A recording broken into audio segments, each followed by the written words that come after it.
അനീഷേട്ടനാണ്. അപ്പം ഇന്ന് നമുക്കൊരു കൊലയും കൂടി ഒന്ന് വെട്ടാണ്ട്, ഒരു കൊലപാതകം കൂടി ഉണ്ടെന്ന്. അപ്പോൾ അതിനുവേണ്ടി നമുക്ക് പറമ്പിലേക്ക് പോവാം. ഓക്കെ, നമുക്കത് കൂടെ ഒരു വഴിയുണ്ട്, അത് കൂടെ പോയാൽ മതി. പക്ഷേ നമ്മളൊരു ഓളത്തിന് വേണ്ടി ഇത് കൂടെയൊക്കെ മുള്ളിൽ കൂടെയൊക്കെയാണ് പോകുന്നത്. നമ്മൾ നേരെ വാഴൻ്റെ അടുത്തിട്ട് അവിടെയൊക്കെ ആകെ തേങ്ങ വീണ് എടുക്കട്ടോ, ഒരാളും നോക്കണില്ല. ഞാൻ എന്നെ വേണം എല്ലാത്തിനും. ഇതാണ് സംഭവം. ഇത് പൂവൻ കവലയാണ്. സാധാരണ മൈസൂർ ഞാനൊന്നുമല്ല, പൂവനാണ്. ഹൈറ്റാണ്ടത് 2-3 ആളുടെ ഹൈറ്റാണ് ഈ കൊലയൊക്കെ. അപ്പോൾ ഭയങ്കര ടാസ്ക്കാണ് ഇത് വെട്ടണം കേട്ടോ.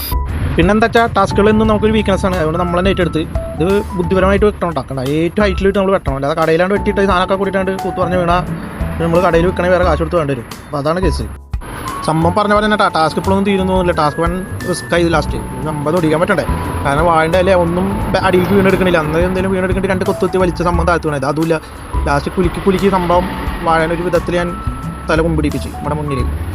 കാരണം അതിന് തൊട്ടപ്പുറത്ത് ഇതുപോലെ പൂവാഴ തന്നെയാണ്. അതൊന്നും അതിന് കൂമ്പിലൊക്കെ വീണ് അതും കൂടി പോയാൽ പിന്നെ വീട്ടിൽ തൊഴിലുണ്ടാവില്ല.